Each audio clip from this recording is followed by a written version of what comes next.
আজকে এই মুহূর্তেই ৬,৩১৪ দিন পর, কয় হাজার?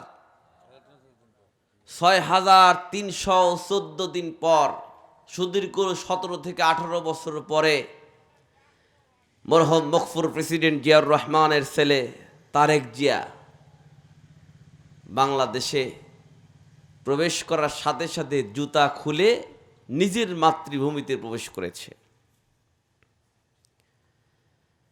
তিনি প্রবেশ করার সাথে সাথে তিনি ডিক্লার দিয়ে বলছেন যে আমার কয়েকটা কর্মসূচি আছে, তার মধ্যে কর্মসূচির মধ্যে আমার মাকে দেখতে যাওয়া, আর একটা কর্মসূচি যে হাদিকে গুলি করে মারা হলো শরীফ উসমান হাদির কবর জিয়ারত করা, এবং আরেকটা কর্মসূচি আমাদের মধ্যে আছে, সেটা হলো উত্তরবঙ্গের বাগবাড়িতে যার বাড়ি প্রেসিডেন্ট জিয়াউর রহমানের, সেই বাড়িতে ওসিরি এখানে এসে আমাদের এই রাস্তা দিয়েই সেই বাড়িতে যাবে। শত শত লক্ষ লক্ষ নেতা তাকে ইস্তেকবাল জানানোর জন্য, স্বাগতম জানানোর জন্য, ফুলের শুভেচ্ছা জানানোর জন্য ওখানে ভিড় জমাইছে। কথা ঠিক না বেঠিক বলে? কিছু কিছু মানুষ সারা গায়ে ধানের শীষ, ধান দিয়া শরীরকে সাজাইছে, আছে না নাই? সবার মধ্যে সব একটা মতলব থাকে, থাকে না? নেতাকে যদি আমরা খুশি করতে পারি, আমার এলাকায় আমি কাজ পাবো। কথা বলেন না কি সালাম ভাই? আছে না নাই? কিন্তু ভাই, জামার নেতা যদি আমার উপর খুশি হয়, আমাকে একটা নমিনেশন দিল, আমি এলাকার নেতা হব, আমি আমার নেতার কাছ থেকে অনেক কাজ ছিনিয়ে আমি আমার রাস্তাঘাটকে আমি পাকা করতে চাই। এই সোজাবাদ গ্রামবাসী, কয়েকটা বছর ধরে এখানে বাড়ি করেছি, একে একে সব দেখেছি, সবার দেখা হইল শেষ, দেখতে দেখতে গুল্লায় গেল আমার সোনার বাংলাদেশ। একে একে সব দেখেছি, সবার দেখা হইল শেষ, দেখতে দেখতে গুল্লায় গেল আমার সোনার বাংলাদেশ। স্বাধীনতার বয়স পেরিয়ে 50-এ পা দিলাম, নেতারা তো সবই পেল, আমরা বলো কি পেলাম? এই কথা ঠিক না ঠিক? স্বাধীনতার বয়স পেরিয়ে 50-এ পা দিলাম, নেতারা তো সবই পেল, আমরা বলো কি পেলাম? আমরা যদি নেতাকে এতই ভালোবাসতাম, আওয়ামী লীগ গেল, বিএনপি গেল, জাতীয় পার্টি সব গেল, শুধু আমাদের রাস্তা কাঁচা গেল।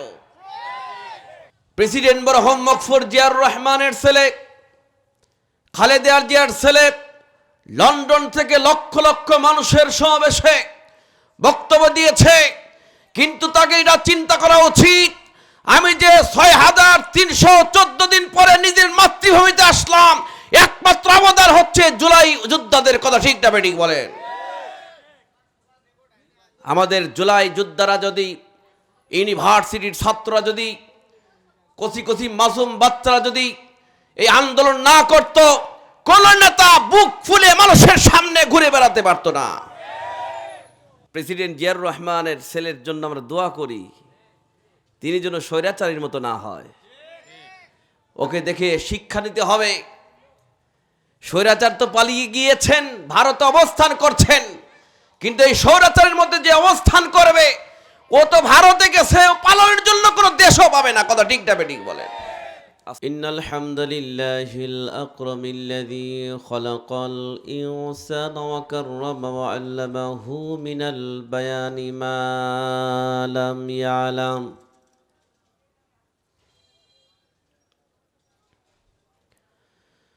فسبحان الذي لا يحصى امتنانه باللسان ولا بالقلم، ونشهد أن لا إله إلا الله وحده لا شريك له ونشهد أن سيدنا وحبيبنا وطبيبنا وطبيب أرواحنا محمدا عبده ورسوله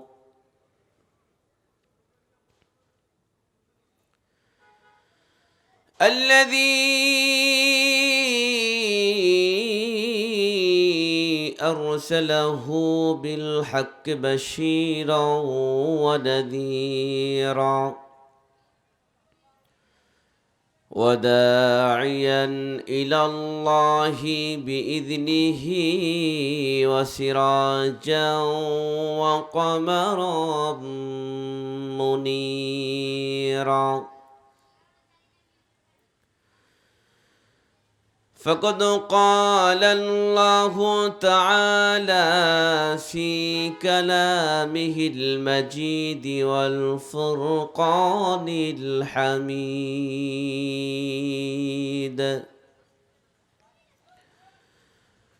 সবাই পড়ুন আউযু বিল্লাহি মিনাশ الشيطان الرجيم بسم الله الرحمن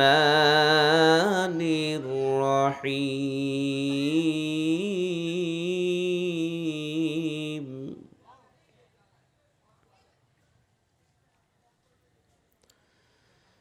يا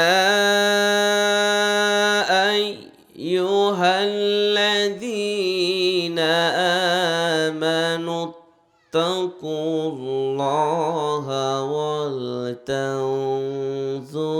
نفس ما قدمت لغد واتقوا الله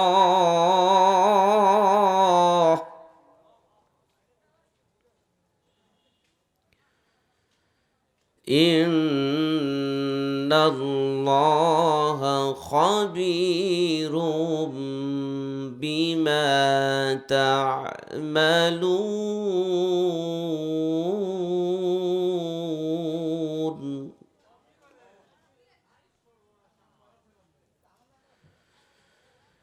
ولا تكونوا كالذين نسوا الله فأنساهم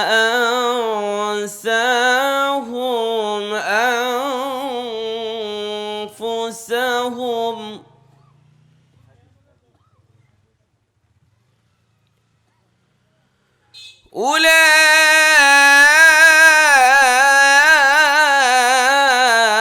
أولئك هم الفاسقون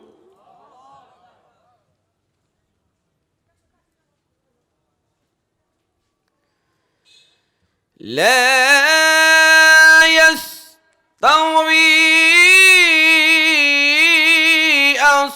أصحاب النار وأصحاب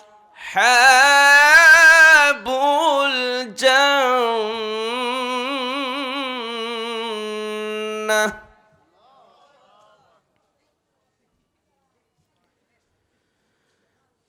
أصحاب الجنة هم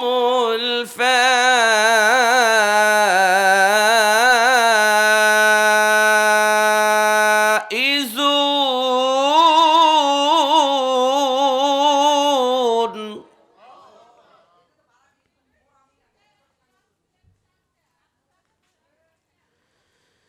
لو أنزلنا هذا القرآن على جبل لرأيته خاشعا متصدعا متصدعا من خشية الله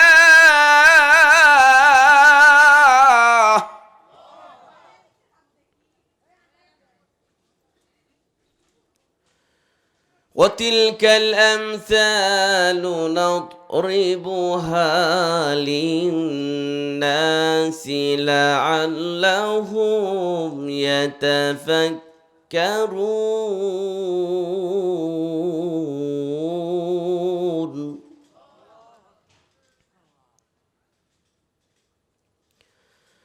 الله أكبر ولله الحمد بسم الله الرحمن الرحيم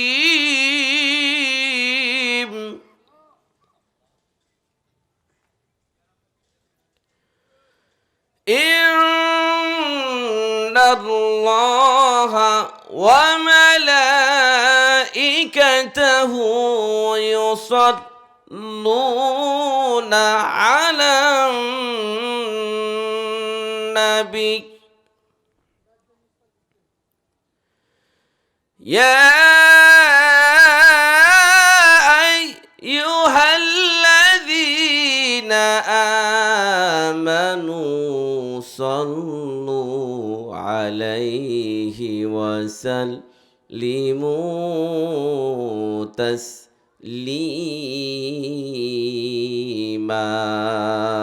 اللهم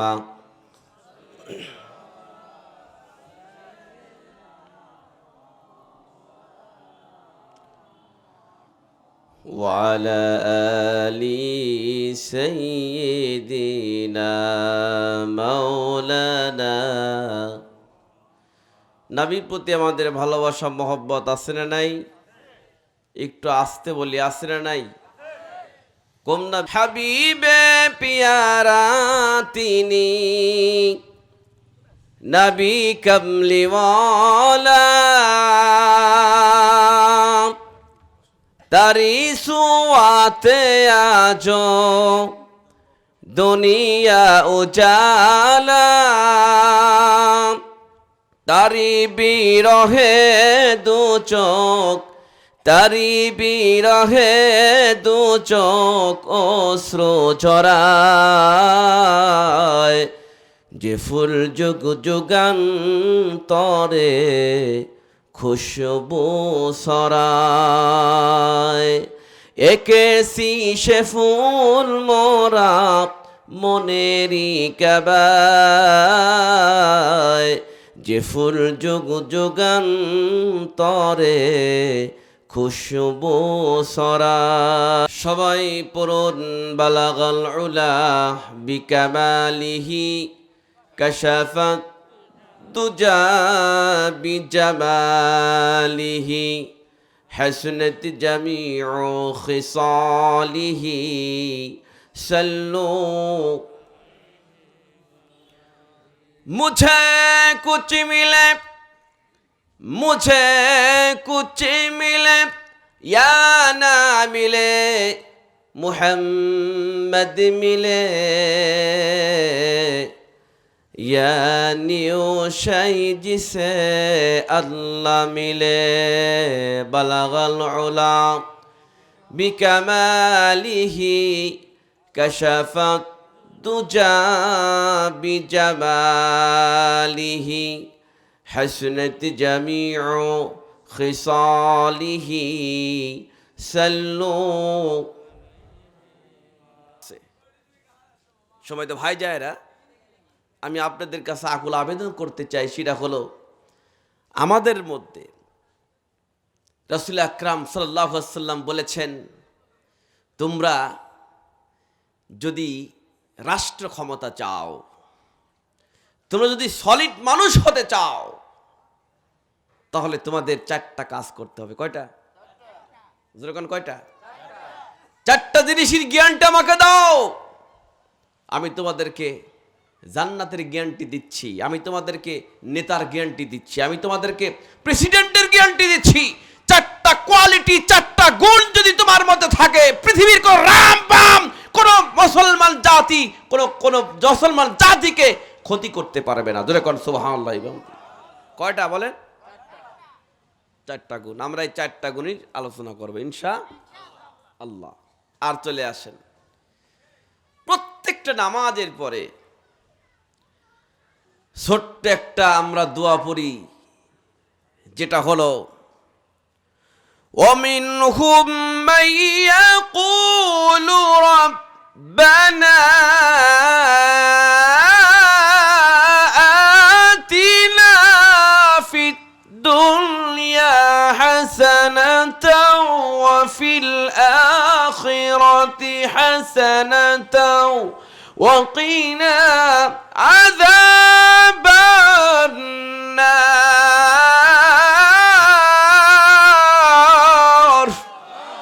জরবন আল্লাহু আকবার।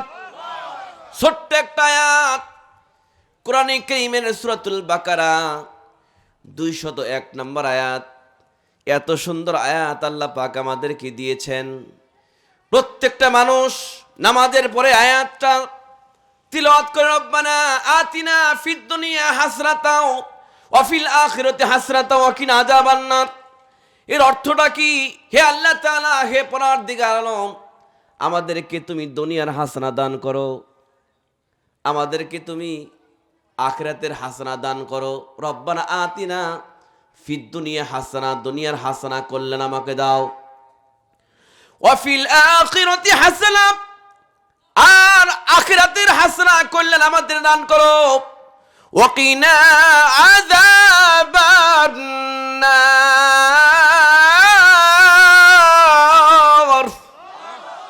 আর দোজখ হইতে মুক্তির কল্যাণ আমাদেরকে দান করো। 1 নাম্বার হচ্ছে দুনিয়ার হাসানা কল্যাণ দাও। নাম্বার 2 আখিরাতের হাসানা কল্যাণ দাও। নাম্বার 3 দোজখের আগুন হইতে মুক্তির কল্যাণ আমাদেরকে দান করো। বলেন তো দেখি, এর চাইতে বড় দোয়া কি আরো হতে পারে? যখন হতে পারে না। এখানে বলা হলো, তাফসীর কারকরা বলেছেন দুনিয়ার হাসানা কল্যাণ হলো 10টি, আর আখিরাতের কল্যাণ হাসানা হলো 5টি, আর ওয়াকিনা আযাবান নার, দোজখের আগুন হইতে মুক্তির কল্যাণ হতে 3টি। কয়টা বলেন? 3 10 5 আর 3 কত হলো? 18টা কল্যাণ পৃথিবীর জমিনে আমি যদি আপনি যদি পাই, এবারে দুনিয়া ওবার আল্লাহ পাকের জান্নাত। ওই ব্যক্তি যখনই আল্লাহ পাকের নিকট দোয়া করবে, সঙ্গে সঙ্গে আল্লাহর নিকটে দোয়া কবুল হয়ে যাবে। আমি একটু পয়েন্ট আকারে কথা বলি কি ইনশাআল্লাহ। তবে আমরা ওয়াজ শুনবো আজকে এই গ্রামে। যখনই ওয়াজ মাহফিলের ডেট হয়ে যায়, আমাদের এই গ্রামে দেখা যায় ঈদের মধ্যে একটা আনন্দ শুরু হয়ে যায়। প্রতিটা বাড়িতে বাড়িতে আত্মস্বজন আছে না নাই? প্রত্যেকটা বাড়িতে জামাই জুমরা নিয়ে ভরপুর, কত খাওয়া দাওয়ার আয়োজন। কিন্তু যেই আয়োজনকে নিয়ে এত বড় আয়োজন, সে আয়োজনে যদি আমরা না আসি, তাহলে আল্লাহ লানত তাদের উপর বর্ষিত হবে। কথা ঠিক না ঠিক বলে? সবচাইতে বড় কথা যে আমাদের নামের সাথে কাদের কোনো মিল নাই। নাম রাখে ফজর আলী, জীবনে ফজর নামাজ পড়ে না। নাম রাখছে রমজান আলী, রোজার মাসে রোজা রাখে না। আছে না নাই? আছে না নাই? আছে। সময় তো ভাই যায় না। আমার নবীজি বলেছেন, এই পৃথিবীর মানুষেরা 4 প্রকার সন্তান যারা থাকবে, ওই সন্তান এর বাপ মা আল্লাহ পাকের জান্নাতের মেহমান হয়ে যাবে। কয় প্রকার? 4 প্রকার সন্তান যার থাকবে, ওই সন্তানের বাপ মা সরাসরি আল্লাহ পাকের জান্নাতের মেহমান হয়ে যাবে। নাম্বার 1 হলো যেই সন্তান আল্লাহ রাস্তায় শহীদ হয়ে যায়, শহীদের মা বাপ আল্লাহ পাকের জান্নাতের মেহমান হয়ে যাবে। জোরে কোন সুবহানাল্লাহ। যারা আল্লাহর রাস্তায় শহীদ হয়ে গিয়েছেন, আমার ভাইজারা, আল্লাহ নবীর একজন পাগল সাহাবী নবীজিকে বললেন, হুজুর আমি জিহাদের ময়দানে যাইতে চাই। তুমি কিসের জিহাদ করবে? তুমি চলে যাও। তোমার বাপ মা কি বেঁচে আছে? কয় হ্যাঁ আছে। তুমি যাও, তোমার বাপ মার খেদমত করো। তোমার বাপ মার খেদমত করলে, আল্লাহ রাস্তায় জিহাদ করলে যে সওয়াব তোমার আমল নামে আল্লাহ পাক লিখে দিবেন। জোরে কোন আল্লাহু আকবার। সময় তো ভাই যায় না, এই সাহাবী শুরু করে দিয়েছেন, বাপ মার খেদমত শুরু করে দিয়েছেন। বর্তমান জামানায় আমরা দেখেছি অনেক পরিবারে বাপ মার সাথে সন্তানের ভালো রিলেশন নাই। কারণ নতুন বউ পাইয়া বাপ মাকে অনেক সন্তানকে ভুলে, বাপ মা অনেক সন্তান বাপ মাকে ভুলে যাচ্ছে। দেখবেন 4-5টা সন্তান বাপ রিক্সা চালায় খায়, আছে না নাই? অনেকে আছে, অথচ তারাই আবার বড় বড় নেতার বক্তব্য দিচ্ছে যে আমি আমার মাকে দেখি, আমার বাপকে দেখি না। নবীজি বলেছেন, যেই সন্তান শহীদ হয়ে যায় আল্লাহর রাস্তায়, আজকে বাংলার জমিনে দেখা যায় ভারতের বিরুদ্ধে যদি কোনো ব্যক্তি কথা বলে তাহলে তাকে হত্যা করা হচ্ছে। আজকে শরীফ উসমান হাদিকে কেন গুলি করে মারা হলো? একমাত্র সেই ভারতের বিরুদ্ধে কথা বলেছে, সে হক কথা বলছে, কোরআনের কথা মানুষকে বলছে, ইসলামের কথা বলছে, যার কারণে রামবামরা সহ্য করতে পারে নাই, তাকে গুলি করে হত্যা করা হয়েছে। কথা ঠিক না বেঠিক? হাদি দুনিয়া থেকে বিদায় চলে গেছে, কিন্তু শত শত হাদি উসমান, শত শত হাদি প্রত্যেকটা বাড়িতে বাড়িতে আছে। কারণ এই কোরআন কখনো নিভবে না। কোরআনকে নিভে দেওয়ার যে ষড়যন্ত্র করবে সেই নিভে যাবে। যখন আল্লাহু আকবার। 1 নাম্বার হলো, খুব লক্ষ্য করবেন, নাম্বার 1, যে সন্তান, আসসালামু আলাইকুম, আসেন শামীম ভাই আসেন। 1 সন্তান, নাম্বার 1, যেই হচ্ছে শহীদ হয়ে আল্লাহর রাস্তায়। আসেন আসেন ভিতরে আস।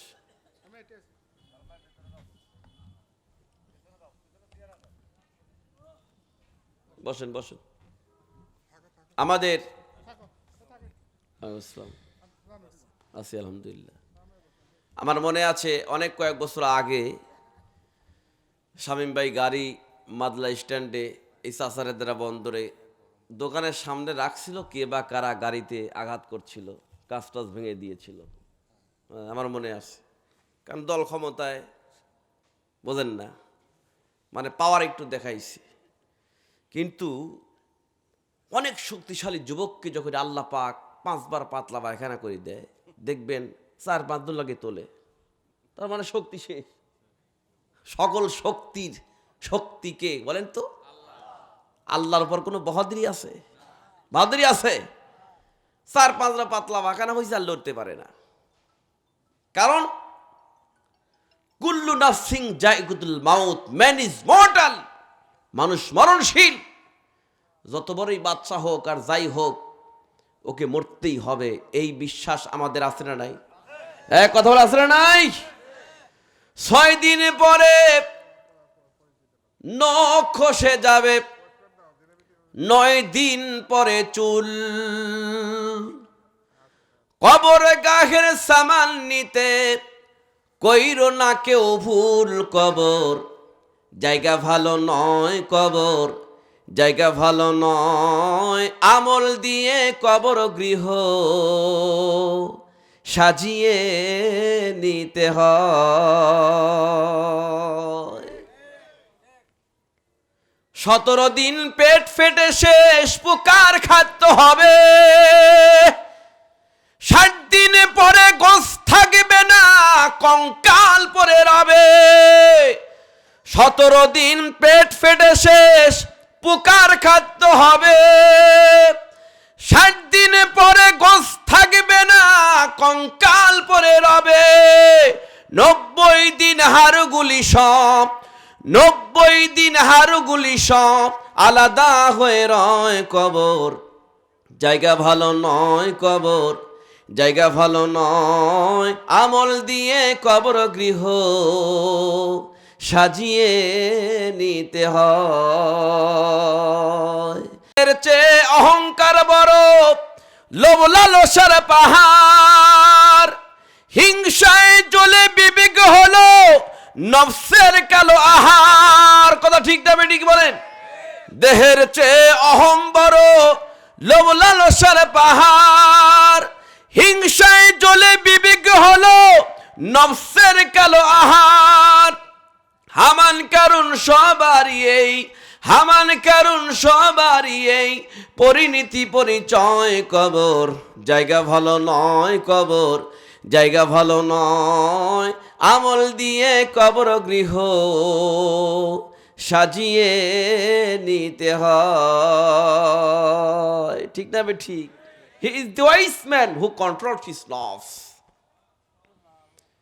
তোমার নফসকে নিয়ন্ত্রণ করো, and work for the life of hereafter, ওয়ামিল লিমা বাদাল মাউতি, মৃত্যুর পরবর্তী জন্য আমল করো। অনেক সন্তান বাপের খোঁজ খবর নেয় না, ওপরতলায় বাপ মরে আছে, নিচতলায় সন্তানরা সম্পত্তি মারামারি করতেছে। আছে না নাই? আছে। Allah does not look to a face, beauty or wealth. Allah পাক তোমার সুন্দর চেহারা দিয়েছে, পাহাড় সমপরিমাণ সম্পত্তি দিয়েছে, সেদিকে আল্লাহ পাক তাকাবেন না।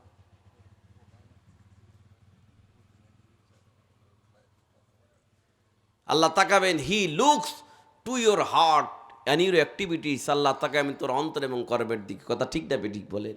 আমাদের জানেন এই মসজিদ, এই যে মসজিদ কত বছর ধরে মাহফিল করে করে মসজিদ কমপ্লিট এখনো হয় নাই। কথা কন না কেন? এখনো হয় নাই।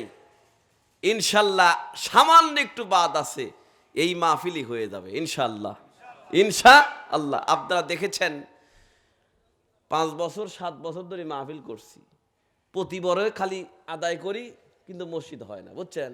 তো এবার কত বছর আদায় করে মসজিদের কাজ শুরু করছে, সরকারও পতন হলো, মসজিদে হয়ে গেল। তা আমি বললাম, এই যে বিশ্ব রোড সরকার যখন চলে গেল, বিশ্ব রোডের কাজ তো আর বন্ধ নাই। হ্যাঁ, তাহলে বিশ্ব রোডের কাজ যদি বন্ধ না হয়, তাহলে মসজিদের কাজ বন্ধ হবে কেন? হ্যাঁ, সব কাজ চলবে। কথা ঠিক না ঠিক বলেন? আমার মুসল্লি গ্রামেরা বিভিন্ন জায়গা থেকে অতিথিরা এসে মোটা অঙ্কের টাকা পয়সা দিয়ে এত সুন্দর মসজিদ গিয়েছেন, তো মনে হয় দেখছেন, আলহামদুলিল্লাহ খুব সুন্দর। আর সবচেয়ে বড় অবদান আমাদের শামীম ভাই এখানে বসে আছেন। হ্যাঁ, শামীম ভাইয়ের অবদান, আমরা মসজিদ করেছি, বাকি কিছু বাকি আছে, ইনশাল্লাহ এই মাহফিল করেই আমাদের বাকিটা কমপ্লিট হয়ে যাবে। আপনারা শুনে খুশি হবেন, আমাদের যে প্রধান অতিথি যে জনাব মোহাম্মদ জুলফিকার হায়দার গামা ভাই, চেয়ারম্যান, সাবেক চেয়ারম্যান নেপালতলী ইউনিয়ন। আমি গেছি ওইদিকে, মানে প্রোগ্রাম করে গেছি, ওনাকে অনেকবার দেখেছি। তিনি মনে হয় আজকে ঢাকায় গিয়েছেন, যার কারণে প্রতিনিধি পাঠাইছেন যে আলহামদুলিল্লাহ। যা আমি ছোটন ভাইকে বলেছি যে সকল নেতারা আমাদের দাওয়াতের মেহমান কার্ড দেওয়া হয়েছে, তাদের কাছে ফোন দেন। আসে নাই ভালো কথা, কিন্তু মামু কিন্তু দেওয়া লাগবে। আমরা তাদের জন্য দোয়া করবো ইনশাল্লাহ। ঠিক না ঠিক? টাকা দিতে হবে, কারণ আমরা নেতাকে ইস্তেকবাল জানানোর জন্য চলে গেছে, ভালো কথা। আমরা প্রেসিডেন্ট জিয়াউর রহমানের সন্তানের জন্য আমরা এখান থেকে দোয়া করব, কি কন? কিন্তু আমাদের মসজিদের দিক খেয়াল করতে হবে, ঠিক না ঠিক বলেন? তো এই জন্য আমার গামা ভাই আসতে পারে নাই, কিন্তু প্রতিনিধি পাঠিয়েছেন। ভাইয়ের নাম কি? রফিকুল ইসলাম ভাই এখন আপনাদের সামনে একটু কথা বলবে। কথা মানে ভাই কি প্রতিশ্রুতি এবং আমাদের মসজিদটা কি কি লাগবে, ইনশাল্লাহ একটু আশ্বাস দিলে সে অনুযায়ী আমরা দোয়া করবো, কি কন? ইনশাআল্লাহ। আমার রফিকুল ভাই এখন আপনাদের সামনে কথা বলবে ইনশাল্লাহ। দেন দিয়ে দেন ইনশাল্লাহ। আসসালামু আলাইকুম সম্মানিত হাজিরিন। বিগত 17 বছর পরে বাংলাদেশে এসেছেন, এসে উনি ঢাকায় অবস্থান করতেছেন। তাকে রিসিভ করার জন্য চেয়ারম্যান সাহেব গেছে।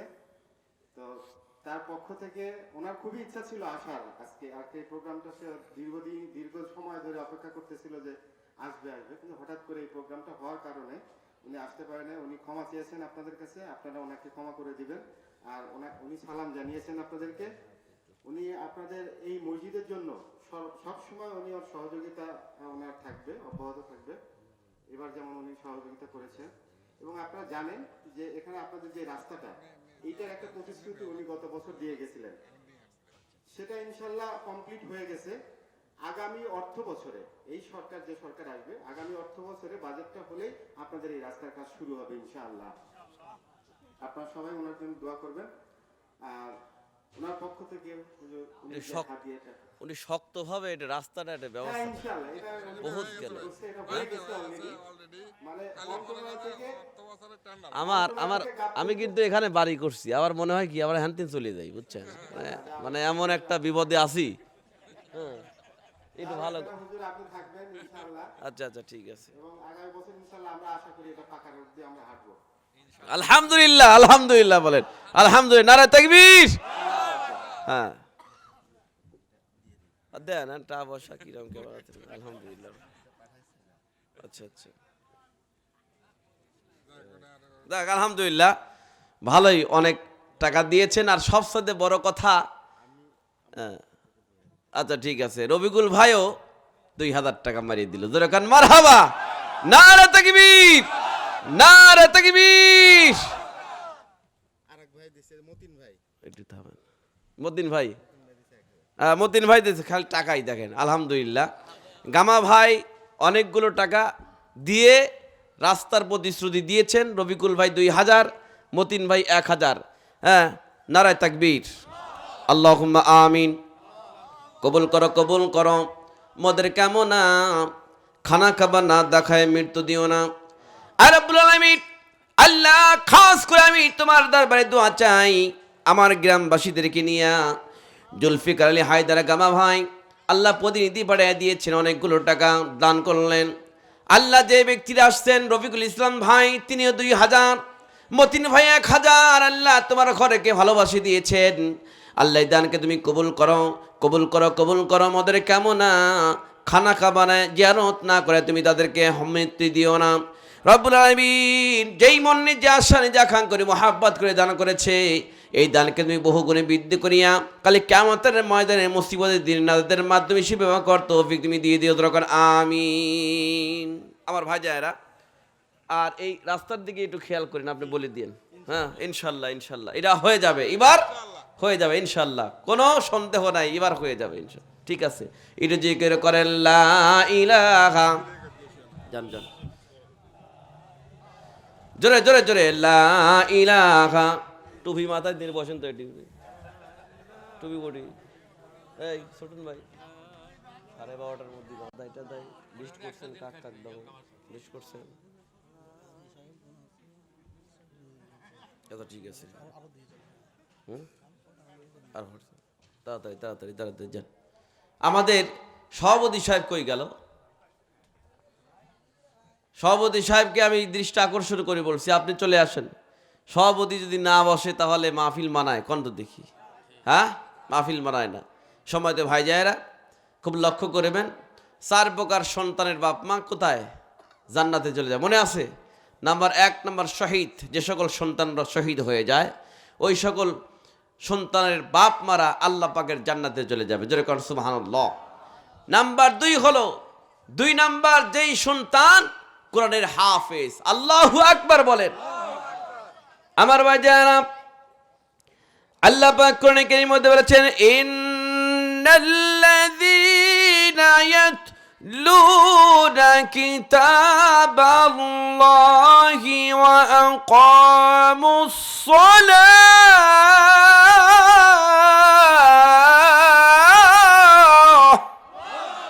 وقاموا الصلاة وأنفقوا مما رزقناهم سرا وعلانية يرجون تجارة لن تبور।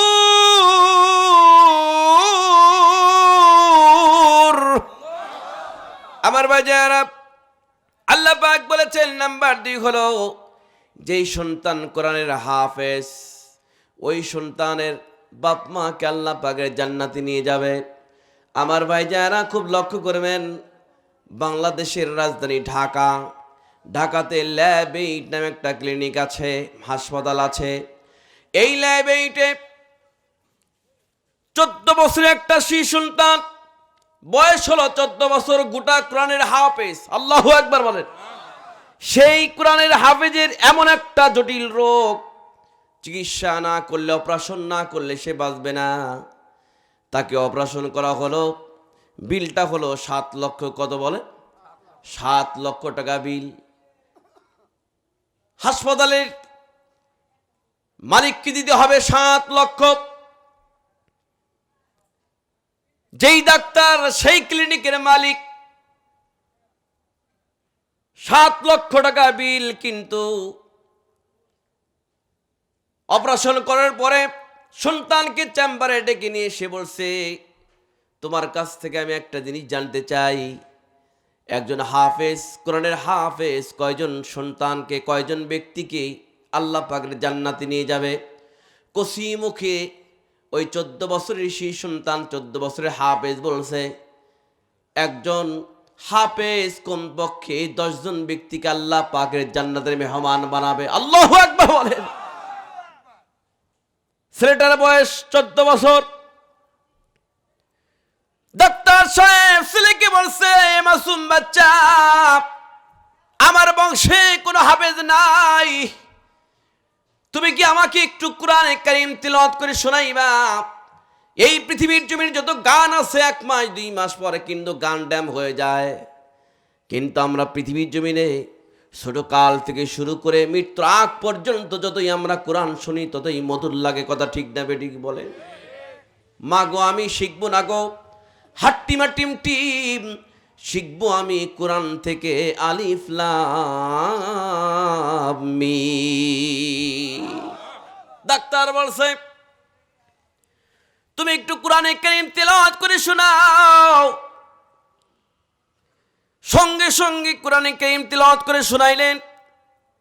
ডাক্তারের চোখ দিয়ে পানি দা দা করে জড়িয়ে পড়ছে, আর বলছে, এই সন্তান, তুমি তো 10 জন ব্যক্তিকে জান্নাতে নিয়ে যাবে। তোমার কোরআন তেলাওয়াত শুনে আমার মনে হচ্ছে আল্লাহর তরফ থেকে কখনই কোরআন নাজিল হচ্ছে। জোরে কোন সুবহানাল্লাহ। আমি তোমার কাছে একটা কথা বলতে চাই, সেটা হলো আল্লাহ পাক যদি তোমাকে জান্নাত দেয়, তাহলে আমি তোমার সাথে জান্নাতে যাইতে চাই। 10 জনের মধ্যে আমাকে তুমি গণ্য করবে কিনা? কাও 14 বছরের সন্তান বলছে, আল্লাহ পাক যদি আমাকে জান্নাত দেয়, আপনাকেও একজন নিয়ে নেব। সঙ্গে সঙ্গে ডাক্তার বলছে, আল্লাহকে সাক্ষী রেখে আমি তোমাকে বলছি, তোমার 7 লক্ষ টাকা একটা টাকাও দিতে হবে না। 7 লক্ষ টাকা আমি জান্নাতের বিনিময়ে ক্রয় করে নিলাম। আল্লাহু আকবার বলেন। কোরআনের দাম আছে না নাই? কথা বলে আছে না নাই? সম্মানিত ভাইজান, খুব লক্ষ্য করবেন, 2 নম্বর সন্তান, যেই সন্তান কোরআনের হাফেজ, কোরআনের হাফেজ যেই সন্তান, সেই সন্তান বাপ মাকে জান্নাতে নিয়ে যাবে।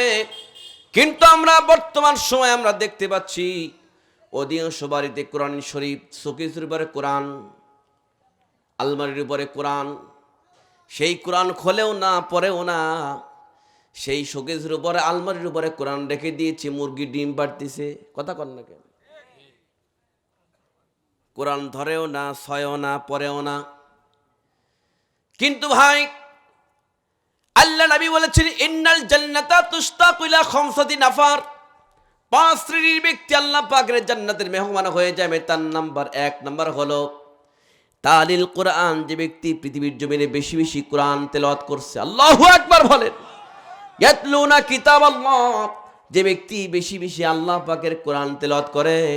এই কোরআন তেলাওয়াত করলে লাভটা কি? কিসের লাভ?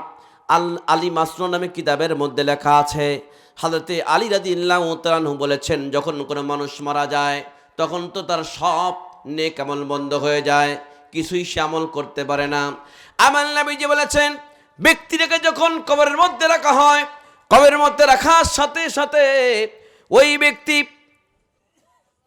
কবরের মধ্যে রাখার সাথে সাথে ব্যক্তিরা যখন মুনকার নাকির ফেরেশতা কবরের মধ্যে প্রবেশ করেছে, মুনকার নাকির ফেরেশতা কবরের মধ্যে প্রবেশ করে দেখছে ওই ব্যক্তিটার সিনার উপরে একটা সুন্দর সুশ্রী ব্যক্তি বসে আছেন। ব্যক্তিটাকে বলছে, আপনি কে গো, এখান থেকে চলে যান। তার জবান থেকে আমরা একটু প্রশ্ন শুনবো, মান রব্বুকা মান দীনুকা মান নাবিয়ুকা, এইরকম করে 3টা প্রশ্ন, অফি রিওয়ায়াত 3-4টা প্রশ্ন করাবো। ব্যক্তি যদি দিতে পারে তাহলে আমরা চলে যাব। তখন এই সুন্দর সুশ্রী ব্যক্তি বলে, ভাই আপনি যেই কারণে আসছে আপনার কাজ আপনি করেন, আমার কাজ আমি করব। আমি এই ব্যক্তিকে একা খেয়ে ফেলে যাব না। জোরে কোন আল্লাহু আকবার। হাদিস শরীফ প্রমাণ করেছে, ওই ব্যক্তিকে যখন প্রশ্ন করে মান রব্বুকা, সুন্দর সুশ্রী ব্যক্তি বলে দেয় রব্বি আল্লাহ, আল্লাহু আকবার।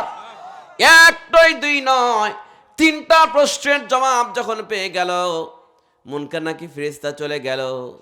তখন এই মাইয়াতটা ব্যক্তিটা সুন্দর সুশ্রী ব্যক্তিকে জিজ্ঞাসা করে, ভাই আমার পক্ষ থেকে আপনি 4টা প্রশ্নের জবাবটা দিয়ে দিলেন, আপনি কে, আপনার পরিচয়টা একটু মেহরবানি করে বলেন। তখন বলছে, ভাই আমি তো ওই ব্যক্তি যাকে আপনি পৃথিবীর জমিনে আস্তে আস্তে করে জোরে জোরে করে কোরআন শরীফ তিলাওয়াত করেছিলেন। কোরআন শরীফ তিলাওয়াত করে মুখে চুম্বন দিয়া বুকের সঙ্গে জড়া ধরেছিলেন। আমি কোরআন আপনার বুকের ওপর আছি, আপনাকে জান্নাতে না পৌঁছানো পর্যন্ত একা একা ফেলে যাব না। জোরে কোন সুবহানাল্লাহ। কোরআন আর রোজা কিয়ামতের ময়দানে বান্দাকে সুপারিশ করে আল্লাহ পাকের জান্নাতে নিয়ে যাবে। কোরআনের হাফেজ হই নাই, কিন্তু লাতিকে ছেলেকে একটা হাফেজ বানানোর প্রয়োজন আছে না নাই? কথা বলেন, আছে না নাই? আছে। রাসূল আকরাম সাল্লাল্লাহু আলাইহি ওয়াসাল্লাম বলেছেন, 4 প্রকার সন্তান থাকলে সেই বাপ মা কি জান্নাতি। মনে আছে নাকি? মনে আছে? 1 নম্বর শহীদের পিতা মাতা, নাম্বার 2 যেই সন্তান হাফেজ, কোরআনের হাফেজ। আল্লাহু আকবার বলেন। আমি আমার বেটার জন্য আপনাদের কাছে দোয়া চাই। এখন এই সিনার মধ্যে বর্তমান 14 পারা কোরআন আছে, 14 পারা চলছে। আল্লাহু আকবার বলেন। আমার বড় আশা, আমাদের বংশে, আমার আব্বাও তো বসে আছে, আমাদের বংশে কোনো হাফেজ নেই। আব্বা আমাকে হাফেজি লাইনি পড়তে দিয়েছিল, কিন্তু আমি হাফেজের লাইনি না পড়ে কয়েক পারা পড়ে শর্টকায় চলে গেছি অন্যদিক। খুব চেষ্টা করছে আমাকে হাফেজ বানানোর, কিন্তু আমি কিছুদিন পরে চলে আসছি আলিয়া লাইনে। কিন্তু আমার ইচ্ছা, আমার চেতনা যে আমাদের বংশে একটা হাফেজ হওয়া দরকার আছে না নাই? তো যাই হোক, তারপরেও মাঝে মধ্যে কয় বেটা যে আব্বু তুমি তো হাফেজ হও নাই, আমাকে হাফেজ বানাচ্ছ কেন? তার মানে শয়তান মাঝে মধ্যে পুশিং দেয়। ঠিক না আমি ঠিক? কথা কন, ঠিক না আমি ঠিক? যেই জায়গায় কোরআন পড়ে ওই জায়গায় শয়তান বেশি ঘুরপাক খায়। যেখানে টেলিভিশন দেখে, বিসিআর সিডি, যেখানে হারাম কাজ হয় সেখানে কিন্তু শয়তান বেশি যায় না, কারণ শয়তান কয় সব তো আমার দলের লোকই। ঠিক না আমি ঠিক বলেন? দেখেন না, কিছু কিছু লোক বলে যে নামাজ না পড়লেও তোর ইমান ভালো আছে, এ কথা বলে নাকি? তো এখন শয়তান হাসে আর কয় আমাকে শয়তান বানাইছে কে? ওই দিতে পাকা শয়তান। হ্যাঁ, তাহলে এখন বর্তমান যদি বলা হয় যে আচ্ছা বলেন তো দেখি, ইমানদার বেশি না নামাজি বেশি? হ্যাঁ, ওর কথা মতো তো এটাই তো বোঝা যাচ্ছে যে আমি নামাজ না পড়লে ইমান কি ভালো আছে, তোর চাইতে ভালো আছে, তার মানে ওই হচ্ছে ইমানদার। তাহলে ইমানদারের সংখ্যাই বর্তমান দেখা যাচ্ছে বেশি। কথা ঠিক না বেঠিক বলেন? ইমানদার নয়, ও হচ্ছে বেঈমান। কথা ঠিক না বেঠিক বলেন? ও হচ্ছে বেঈমান। কারণ শয়তানের এখন কাজ করে না, শয়তান এখন মানুষের তামাশা দেখে আর হাসে। তামাশা দেখছে, এমন কোন শয়তানি কাজ নাই মানুষের দ্বারা হচ্ছে না। কথা ঠিক না বেঠিক বলেন? আল্লাহ পাক কোরআনে কারীমের মধ্যে বলেছেন, ওয়ালাকাদ যারানা লিজাহান্নামা কাসীরাম মিনাল জিন্নি ওয়াল ইনস, আমি অধিকাংশ জিন এবং মানুষের জন্য জাহান্নাম সৃষ্টি করেছি। অধিকাংশ জিন এবং মানুষের জন্য। সময়তে সুধী আমার প্রাণপ্রিয় গ্রামবাসী খুব লক্ষ্য করবেন, নাম্বার 1 হলো শহীদের বাপমা, নাম্বার 2 হাফেজের বাপমা আল্লাহর জমিন থেকে জান্নাতের সার্টিফিকেট নিয়ে চলে যাবে। এইবার চলে আসছেন নাম্বার কত? নাম্বার কত? 3 নাম্বার হলো আমার নবীজি বলেছেন, নাম্বার 3 আল্লাহ নবী বলেছেন, নাবালক শিশু সন্তান যারা অল্প বয়সে দুনিয়া থেকে বিদায় চলে যায়, দেখবেন মায়ের পেট থেকে পরেই সে দুনিয়া থেকে বিদায় চলে গেল। 10 বছর বয়স হয় নাই, 7 বছর, 3 বছর, 2 বছরের সন্তান দুনিয়া থেকে বিদায় চলে গেল। নবীজি বলেছেন, শিশু সন্তান যখন বিদায় নিয়ে চলে যায়, সেই বাপ মা যদি ধৈর্য ধারণ করতে পারে, ব্যক্তিরা ধৈর্য ধারণ করলো, আল্লাহর তরফ থেকে একজন ফেরেশতা বাপ মার নিকটে আসলো। আসার পরে দেখলো পিতা মাতা ধৈর্য ধারণ করেছে। আল্লাহ পাক হযরত জিবরাইল সাল্লামকে বলে, জিবরাইল রে, এই শিশু সন্তানকে আমি আল্লাহ পাক টানতে নিয়ে আসছি, কিন্তু শিশু সন্তান আসার পরেও বাপ মা ধৈর্য ধারণ করেছে। একে আমার আসমানের উপর একটা বাইতুল হাম অর্থাৎ প্রশংসীয় একটা ঘর তৈরি করা, এই ঘর তৈরি করে ওই শিশু ঘরের মধ্যে আরাম ফরমান দে, এবং ওই পরিবারের উপরে আমি আল্লাহ পাক আর একটা ফুটন্ত গোলাপের মতো সন্তান দিয়ে দিব। যখন আল্লাহু আকবার। নবীজি আমার বলেছেন, দুনিয়ার কোনো মানুষ যদি জান্নাতি হয়ে যায় তখন তারা বলে আমরা 3টা আলামত দেখতে পাবো। নাম্বার 1 হলো তার সারা শরীর চকচক চকচক করবে। নাম্বার 2 হলো তার আমল নামা ডান হাতে দেওয়া হবে। নাম্বার 3 হলো তার শিশু সন্তানরা তার সামনে দিয়ে ফোন নিয়ে দৌড়াদৌড়ি করবে। জোরে কোন সুবহানাল্লাহ। নাম্বার 3 নাম্বার হলো অল্প বয়সে যে শিশু সন্তান মায়ের কোল থেকে পড়ার সাথে সাথে পৃথিবীর জমিনে আসার সাথে সাথে সেই ব্যক্তিরা দুনিয়া থেকে বিদায় চলে যায়। এইরকম শিশু সন্তান যে সকল পরিবার থেকে যায়, এই শিশু সন্তান তার বাপ মাকে আল্লাহ পাকের জান্নাতের মেহমান বানাবে। জোরে কোন সুবহানাল্লাহি বিহামদি। সর্বশেষ নাম্বার 4 নাম্বার হচ্ছে যেই পরিবারে পাগল সন্তান থাকে। কি বলেন? আরে পাগল, কিছুই বলতে পারে না, মুখ দিয়ে লালা পড়ে, লুলা, হাঁটতে পারে না, তাম পৃথিবীর মানুষের কাছে অপছন্দনীয়, কিন্তু তার বাপ মা কিন্তু তাকে ফেলে দেয় না। কথা ঠিক না বেঠিক বলেন? ওই লালা পরে ওইগুলি মুছে দেয়। ও মানে সে তো পাগল, তার উপর নামাজ জায়েজ নাই, শরীয়তের কোন বিধিবিধান তার জায়েজ নাই। সেই পাগল সন্তান যদি দুনিয়াতে থাকে, সেই পিতা মাতা যদি ধৈর্য ধারণ করে সেই পাগল সন্তানকে যদি লালন পালন করতে পারে, সেই সন্তান যদি দুনিয়া থেকে বিদায় চলে যায়, ওই পাগল সন্তান তার পিতা মাতাকে আল্লাহ পাকের জান্নাতের মেহমান বানায় দিবে। জোরে কোন সুবহানাল্লাহ। তাহলে কয়টা শিখলাম আমরা বলেন? 4টা। নাম্বার 1 শহীদ, নাম্বার 2, নাম্বার 3 বলেন ছোট শিশু সন্তান, নাম্বার 4 পাগল। চলে আসেন, আল্লাহ রাসূল বলছেন তোমরা 4টে জিনিসের গ্যারান্টি আমাকে দাও। মনে আছে? আমি তোমাদেরকে জান্নাতের গ্যারান্টি দিচ্ছি। 4টা জিনিসের মধ্যে নাম্বার 1 হচ্ছে হুসনুল খলক, উত্তম চরিত্র। আমাদের চরিত্র বাহিরে এক ভিতরে এক, এইরকম চরিত্রবান লোক আছে না নাই? কথা বলেন আছে না নাই? আছে। দেখবেন আমাদের মধ্যে অনেক নেতা আছে, বিশেষ করে সারা বছর কোনো খবর নেয় না, যখন মেম্বারে দাঁড়াবে, চেয়ারম্যানে দাঁড়াবে, এমপিতে দাঁড়াবে, টুপি মাথায় না দিলেও টুপি মাথায় দেয়। কথা কন না কেন? ঠিক না ঠিক?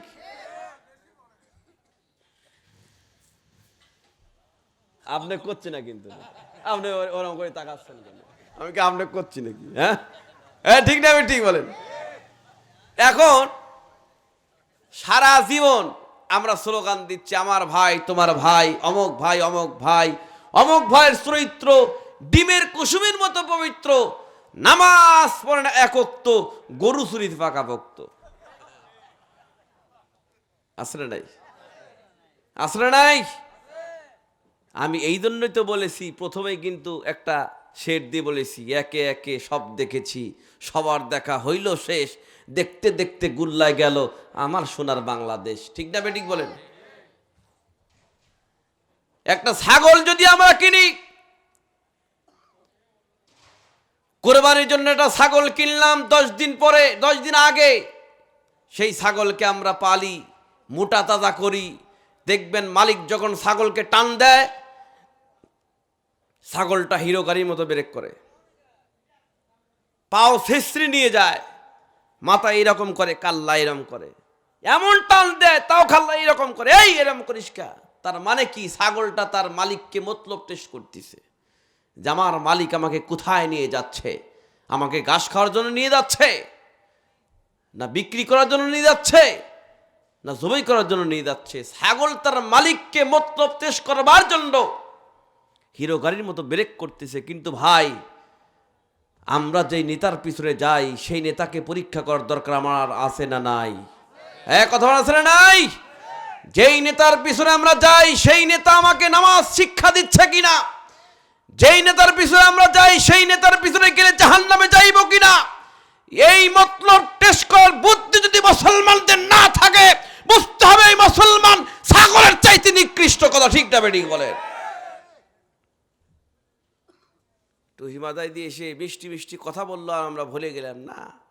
অনেকেই আছে ডাল খায়, রাস্তা দিয়ে ঘোরে, কাঁধের সাথে ডিপ লেগে গা বাই সাইড দিয়ে কথা কন না কেন, বাড়িতে যা কয় মা কেমন আস, বোক কয় মা কেমন আসিস, নাউজুবিল্লাহ কন, তার মস্তিষ্ক ঠিক নাই। সময় তো ভাই যায়, আমি যে আয়াতটা আমি আপনার নিকট তেলাওয়াত করেছি, রব্বানা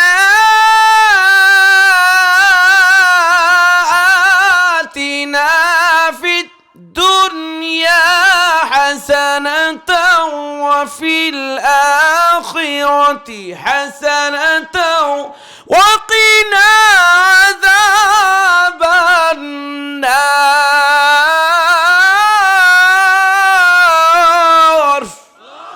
যেমন আল্লাহু আকবার। আমার আল্লাহ পাক কোরআনে কারীমের মধ্যে বলেছেন দুনিয়ার হাসানা হচ্ছে 10টা, আখিরাতের হাসানা কয়টা? 5টা। দুনিয়ার হাসানা 10টা হাসানার মধ্যে কল্যাণের মধ্যে 1 নাম্বার কল্যাণ হলো সন্তান ভালো হওয়া। আল্লাহু আকবার বলেন। 1 নাম্বার হাসানা, 1 নাম্বার কল্যাণ হলো সন্তান ভালো হওয়া। অনেক গার্জিয়ান, অনেক পিতামাতা সন্তানের কারণে সমাজের মধ্যে বুক ফুলে বেড়ায়। অনেক পিতামাতা সন্তানের কারণে ঘরের মধ্যে থেকে বের হতে পারে না। তুই ভয় পাচ্ছ যে এই নোট কেটে যাবে? হ্যাঁ, সমস্যা নেই, তুমি সাউন্ড টাউন হলে হাত দাও না, থাক, ইউনিট কাটে কাটুক, দোয়া করে দেবো না। হ্যাঁ, কি কর? নাম্বার 1 নাম্বার কি বলেন? সন্তান ভালো হওয়া বিশাল কল্যাণ। এই পৃথিবীর জমিনে অনেক দেখেছি সন্তান হয়া বাপকে মারে, মাকে মারে, আছে না নাই? আমি নিজেই দেখেছি। স্টেজে ওঠার আগেই অনেক পিতামাতা হাওমাও করে ক্যান্সার বলে, হুজুর আমার ছেলের জন্য একটু দোয়া করেন, পিতামাতার ওয়াজ করেন। এটা কেন হচ্ছে? আমরা যার বাড়িতে আগে টেলিভিশন দেখেছি, টেলিভিশন দেখছি, বলছি শয়তানের বাক্স, ওই বাড়িতে যাস না, শয়তানের বাক্স আছে। এখন ঘরে ঘরে শয়তানের বাক্স নয়, প্রত্যেকটা মানুষের হাতে হাতে শয়তানের বাক্স। আজকে সন্তান আবদার করছে ইন্টারমিডিয়েট পরীক্ষা দেব, এসএসসি পরীক্ষা দেব, দাও অ্যান্ড্রয়েড সেট কিনে দাও। এই কথা কোনটা কেন? আছে না নাই? আছে। সরকার থেকে আবার ইন্টারনেটের মাধ্যমে ক্লাস শুরু করে দিল। এই সরকার যুবকদের, প্রত্যেকটা ছাত্র ছাত্রীদের চরিত্রকে হরণ করেছে। আশ্চর্য ব্যাপার, অ্যান্ড্রয়েড সেটের মাধ্যমে, ইন্টারনেটের মাধ্যমে ক্লাসের ব্যবস্থা করলো। সেই ক্লাস তো সাবজেক্টের ক্লাস না, ওটা হচ্ছে প্রেমের ক্লাস। একজনের ছেলে আর একজন মেয়ে এইরকম করে বিভিন্ন জায়গায় করে প্রেম করতে করতে একজনের ছেলে আর একজন মেয়ে নিয়ে বের হয়ে চলে যায়। রাত 2টার সময় মাহফিল করে আসতেছি, ফোন দিয়ে আমার কাছে বলতেছে, এই চলে আয়, আমি তো বের হয়ে চলে আসছি। একটা মেয়ে ফোন দিয়ে বলতেছে, আমার কাছে ফোন দিছে, তে আপনি কোত্থেকে বলছেন? কয় ও রং নাম্বারে গেছে। প্রত্যেকটা হাতে হাতে ভাই শয়তানের বাক্স। এখন সিরাজগঞ্জে একটা ঘটনা ঘটেছিল, যেটা পেপার পত্রিকায় এসেছে। বইয়ের কথা মতো মাকে মেরে তার পাটা ভেঙে দিয়েছে।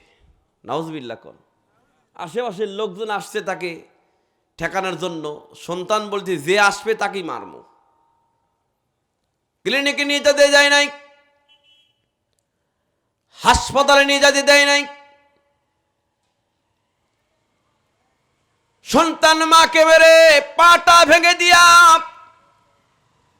চলে গেল তার চাকরির জায়গায়।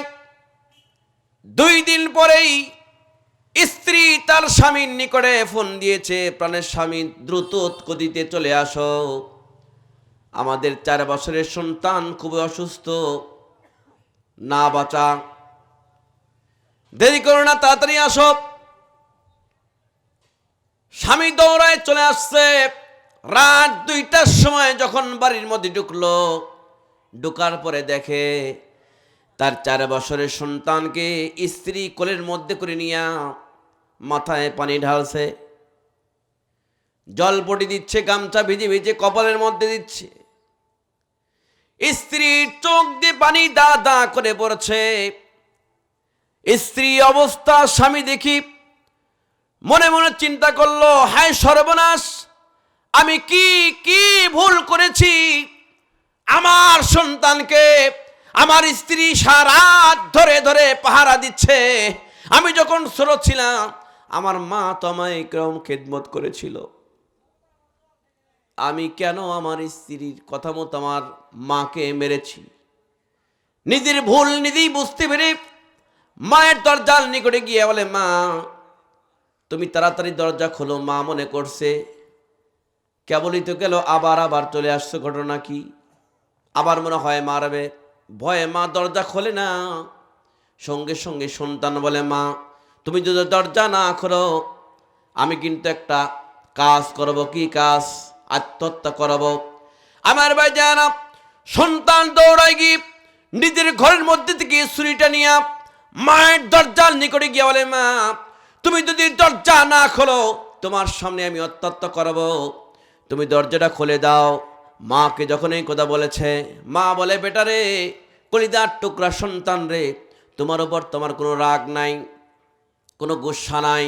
তুমি যখন আমাকে মেরে তুমি চাকরিতে চলে গিয়েছো, আমি কোনো এমপি মন্ত্রী চেয়ারম্যান মেম্বারের কাছে বিচার দেই নাই, বরং আমি 2 রাকাত নামাজ পড়ে আল্লাহ তাআলার দরবারে তোমার জন্য দোয়া করেছি। আল্লাহ, আমার সন্তান বোঝে নাই, না বুঝে আমাকে মেরেছে। আল্লাহ, আমার সন্তানকে তুমি রাস্তাঘাটে কোনো বিপদ দিও না, সহিহ সালামত আমার সন্তানকে গন্তব্যস্থলে পৌঁছায়া দিও। সন্তান রে, ও কলিজার টুকরা সন্তান, আমি তো তোমার জন্য দোয়া করেছি। আমার ভাই যারা, সন্তান সঙ্গে সঙ্গে মায়ের জবান থেকে কথা শুনে হাউমাউ করে কান্দের, বলে, মা দরজাটা তাড়াতাড়ি খুলে দাও, যদি না খোলে আমি আত্মহত্যা করাবো। মা যখন দরজাটা খুলে দিয়েছে, সন্তান দৌড়ায় গিয়ে মায়ের 2 পা জড়া ধরে বলছে, মা আমি ভুল করেছি, তুমি আমাকে মাফ করে দাও। সন্তান বলছে, আমার মা যখন আমাকে মাফ করে দিল, আমি তখন দেখতে পেলাম আমার 4 বছরের সন্তান ডাক্তার ছাড়াই ভালো হয়ে গেল। আমার নবীজি বলেছেন, এই যুবক, এই যুবক, শুধু আমাদের যুবকরা, রাসূল বলেছেন, তোমার হজ করার সামর্থ্য নাই, 7 লক্ষ 8 লক্ষ টাকা লাগে হজ করতে, তুমি হজ করতে পারো নাই, চলে যাও তোমার বাড়িতে। রাসূল বলেছেন যে সন্তান তার মা বাবার দিকে নেক নজরে তাকায়, একটা কবুল হজের সওয়াব তার আল্লাহ পাক তার আমলনামায় লিখে দেয়। জোরে কোন সুবহানাল্লাহ। চলে যাও। পৃথিবীর জমিনে 10টা হাসানা আমরা চাই, তার মধ্যে 1 নাম্বার কল্যাণ, 1 নাম্বার হাসানা হলো নেক সন্তান। সন্তান ভালো হতে হবে। সন্তান যদি খারাপ হয়, সেই পিতামাতা সন্তানের কারণে কিন্তু সমাজের মধ্যে মুখ দেখাতে পারবে না। কথা ঠিক না ঠিক বলেন? সন্তানের কারণেই সমাজের মধ্যে বুক ফুলি ঘুরে বেড়াবে। এই রকম সন্তান এখন সমাজের মধ্যে আসলে নাই। আমি ভোলাতে গিয়েছিলাম গত মাসে মাহফিল করার জন্য। গত বছরে যার সাথে ওয়াজ করেছি তিনি হচ্ছেন একটা মাদ্রাসার প্রভাষক। সেই মাদ্রাসার প্রভাষকের ছেলে দুষ্টু। শুনলাম নিজের ছেলের হাতে পিতা খুন হয়েছে, ছুরি মেরে আত্মহত্যা, ছুরি মেরে পিতাকে হত্যা করেছে। নাউজুবিল্লাহ কর। তার মধ্যে পৃথিবীর জমির 10টা কল্যাণের মধ্যে 1 নাম্বার কল্যাণ কি বলেন তো? সন্তান ভালো হওয়া। খুব লক্ষ্য করবেন। নাম্বার 2 নাম্বার কল্যাণ হচ্ছে পৃথিবীতে, 2 নাম্বার কল্যাণ হাসানা হচ্ছে স্ত্রী ভালো হওয়া। কি ভালো হওয়া বলেন? জোরে কোন কি? স্ত্রী। স্ত্রী বউ যদি ভালো হয় তার কিন্তু নসিব ভালো। কথা ঠিক না বেঠিক বলেন? বউ খারাপ হলে তার নসিব খারাপ। অনেক সন্তানরা দুনিয়াতে কামাই হয় না, বাংলাদেশে হয় না, দেখবেন জমি জমা বিক্রি করে বিদেশ চলে যায়। যাওয়ার সময় মায়ের নামে অ্যাকাউন্ট করে না, বাবার নামে করে না, করে কার নামে? বইয়ের নামে অ্যাকাউন্ট করে। অ্যাকাউন্ট করে যাওয়ার পরে 2-3 মাস যাওয়ার পর এখন বউ ফোন দেয় যে তোমার চেহারা অনেক দিন দেখি না, একটা অ্যান্ড্রয়েড সেট ছাড়া তো কথা বলা যায় না, তুমি একটা অ্যান্ড্রয়েড সেট পাঠায় দাও। অ্যান্ড্রয়েড সেট যখন পাঠায় দেয়, এমবি তুলে, ওয়াইফাই লাইন তুলে আপনার ওয়াইফাই নিয়ে দেখবেন কথা বলে। কথা বলতে বলতে বলতে বলতে হঠাৎ করে আরেকটা পরপুরুষের সঙ্গে মোবাইলে চ্যাটিং শুরু করে দেয়। চ্যাটিং করতে করতে করতে করতে বাড়িতে গিয়া গান গায় মার কাছে, জামা তুই জামাই বাড়ি আমি যাব না, দালান দেখা দি ছবিয়া খাগামা তুই দালান ধুইয়া, দালানেতে শুইলে আমার ঘুম ধরে না, জামা তুই জামাই বাড়ি আমি যাব না। তোদের জামাই চাকরি করে মালয়েশিয়ার কুয়ালালামপুরে, মাসে মাসে চিঠি লেখে বাড়িতে আসে না, জামা তুই জামাই বাড়ি আমি যাব না। গান গায়। 10 বছর পর স্বামী এসে দেখে স্ত্রীও নাই, ব্যাংকে টাকাও নাই, চলে গেছে আর একজনের সাথে। আসলে নাই? রাসূল আকরাম খুব লক্ষ্য করবেন যে আয়াতটা নিয়ে আমি আপনাদের সামনে আলোচনা করতেছি, তার মধ্যে 2 নাম্বার কল্যাণ হলো, 2 নাম্বার হাসানা হলো স্ত্রী ভালো হওয়া। আল্লাহু আকবার। 5 ওয়াক্ত নামাজ পড়া। আমার নবীজি বলেছেন, ও সুজাবাদের মা বোনেরা একটু ভালো করে শ্রবণ করুন। আমার নবীজি বলেছেন, যে স্ত্রী স্বামীকে সন্তুষ্ট করবার জন্য, স্বামীকে খেদমত করার জন্য যদি কোনো স্ত্রী স্বামীর মাথার উপরে হাত রাখে, মাথা টিপে দেওয়ার জন্য, আল্লাহ নবী বলেছেন স্ত্রীর হাতের তালুর মধ্যে যতগুলি চুল পড়বে প্রত্যেকটা চুলের বিনিময়ে আল্লাহ পাক ওই স্ত্রীর আমলনামায় একটা একটা করে নেকি লিখে দিবেন। জোরে কোন সুবহানাল্লাহ। এখন আপনি বলতে পারবেন, হুজুর যার মাথায় চুল নাই, টাক এয়ারপোর্ট, তার কি হবে? আছে না অনেকেই আবার টাকালা, আছে নাই? টাক, আরে ভাই টাকালা মাথায় চুল নাই, কয়টা আছে কয়টা নাই কেউ না জানলে কে জানে বলেন তো? আল্লাহ জানে। ওই টাকালা মাথার উপরেও যদি হাতটা বুলিয়ে দেয় তাহলে আল্লাহ পাক চুল পরিমাণ সব তার আমল নামে আল্লাহ পাক লিখে দিবেন। জোরে কোন সুবহানাল্লাহ। আল্লাহ নবীর দরবারে একজন নেককার পরহেজগার মুত্তাকি নারী এসে বলছে, হুজুর আমি যে বিবাহ করব কিন্তু এরকম যুবক তো আমার চোখে পড়ে না। কয় তুমি কেমন যুবককে বিয়ে করবা? তুমি কেমন যুবককে তুমি বিয়ে করবা? কয় যে যুবকের মধ্যে 3টা গুণ আছে। কয়টা গুণ? যেই যুবকের মধ্যে 3টা গুণ আছে সেই যুবককে আমি বিয়ে করতে চাই, কিন্তু এই 3টা গুণওয়ালা যুবক তো আমি খুঁজেই পাই না, আমার জীবনে কি বিয়ে হবে না? রাসূল আকরাম সাল্লাল্লাহু আলাইহি ওয়াসাল্লাম বলেছে এই 3টা গুণ কি? সাহাবীরা সামনে বসে আছেন। কয় 3টা গুণ হচ্ছে, যেই যুবকটা আমার স্বামী হবে সেই যুবকটা সারাত ধরে প্রত্যেক দিন 1 খতম করে কোরআন শরীফ তিলাওয়াত করবে। জোরে কোন সুবহানাল্লাহ। নাম্বার 2, যেই যুবকটা আমার স্বামী হবে সেই যুবকটা সারাত ধরে নামাজ পড়বে। নাম্বার 3, যেই যুবকটা আমার স্বামী হবে সেই যুবকটা সারা বছর ধরে রোজা রাখবে। আচ্ছা বলেন তো, সারা বছর যদি রোজা রাখে, সারা রাত যদি কোরআন শরীফ পড়ে আর নামাজ পড়ে, তাহলে স্ত্রীর হক কখন আদায় করবে? ঠিক না? আমি ঠিক বলেন? তখন সঙ্গে সঙ্গে 3টা গুণ বলার সাথে সাথে একজন সাহাবী দাঁড়িয়ে বলছেন, হুজুর আমি এই 3টা গুণ পালন করে আমি এই নারীকে বিয়ে করতে চাই। যেরকম সুবহানাল্লাহ। ঠিক আছে, আমি এই 3টা গুণ আমার মধ্যে আছে, আমি মেয়েকে বিয়ে করতে চাই। বিবাহ দিয়ে দিলেন। কয়েকদিন পর রাসূল আকরাম সাল্লাল্লাহু আলাইহি ওয়াসাল্লামের নিকটে এসে ওই স্ত্রী নালিশ করছে, হুজুর আপনি 4টা গুণ দেখে বিয়ে দিলেন, কিন্তু 3টা গুণ থেকে বিয়ে দিলেন, 3টা গুণতে একটাও সে পালন করে না। সারা রাত ধরে নামাজ পড়া, কোরআন পড়া, রোজা রাখা, সে তো একটাও করে না। কার সাথে আপনি বিয়ে দিলেন? তখন রাসূল আকরাম সাল্লাল্লাহু আলাইহি ওয়াসাল্লাম বললেন, তোমার কথা মতো বিচার করা যাবে না, এক পক্ষের কথায় বিচার হবে না, 2 পক্ষেরই কথা বিচার হবে। কথা ঠিক না বেঠিক বলেন? 2 পক্ষেরই বিচার হবে। তুমি তোমার স্বামীকে ডেকে নিয়ে আসো। আমার বাজারা, আল্লাহ নবীর সাহাবীকে ডেকে নিয়ে আসা হলো। মহিলা সাহাবী আল্লাহ নবীকে বিচার দিচ্ছেন, হুজুর 3টা গুণ দেখে আপনি বিয়ে দিয়েছেন, প্রত্যেক দিন 1 খতম করে কোরআন শরীফ পড়তে হবে, কিন্তু কোরআন তো পড়ে না। সারা রাত ধরে নামাজ পড়তে হবে, নামাজও পড়ে না। দিনের বেলা রোজা রাখতে হবে, রোজাও রাখে না। কার সাথে আপনি আমাকে বিয়ে দিয়ে দিলেন? সাহাবী বলেছে, হুজুর আমার স্ত্রী আমার বিরুদ্ধে যে লালিশ করেছে এটাও সত্য, আমি যে 3টা গুণ পালন করছি এটাও 100% সত্য। জোরে কোন আল্লাহু আকবার। আমার নবীজি বললেন, তাহলে কেমন করে পালন করছো? নাম্বার 1 হলো প্রত্যেক দিন 1 খতম করে কোরআন শরীফ পড়তে হবে। ইয়া রাসূলুল্লাহ, ইয়া হাবিবাল্লাহ, হুজুর আপনি তো হাদিস শরীফ বলেছেন যে ব্যক্তি সূরাতুল ইখলাস, কুল হুয়াল্লাহু আহাদ, আল্লাহুস সামাদ, লাম ইয়ালিদ ওয়া লাম ইউলাদ ওয়া লাম ইয়াকুল লাহু কুফুয়ান আহাদ, এই সূরাটা যে ব্যক্তি 3 বার তিলাওয়াত করবে, গোটা কোরআন শরীফ তিলাওয়াত করলে যে সওয়াব তার আমলনামায় আল্লাহ পাক লিখে দিবে।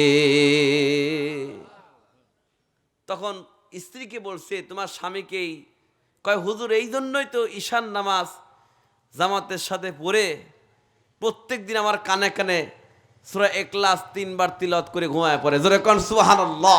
রাসূল বলছেন, তাহলে তো ঠিকই আছে গুণ। এইবার বলছেন সারা রাত ধরে নামাজ পড়তে হবে, কিন্তু পড়ে না।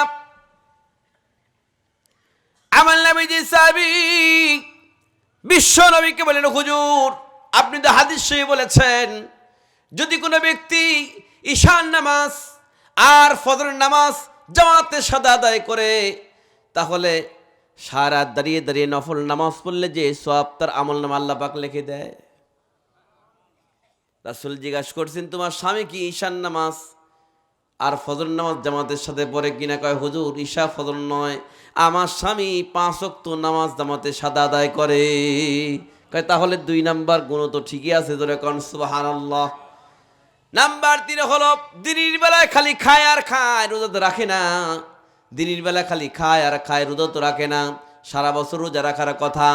নবী আমার সাহাবীকে জিজ্ঞাসা করলেন, কি ব্যাপার, তুমি কেমন করে আদায় করছো? কয়, হুজুর আপনি তো বলেছেন রমজান মাসের পরে একটা মাস আছে, সেই মাসের নাম শাওয়াল মাস, সিত্তালি ও শাওয়ালিন কানা কাসিয়ামুদ্দাহারি।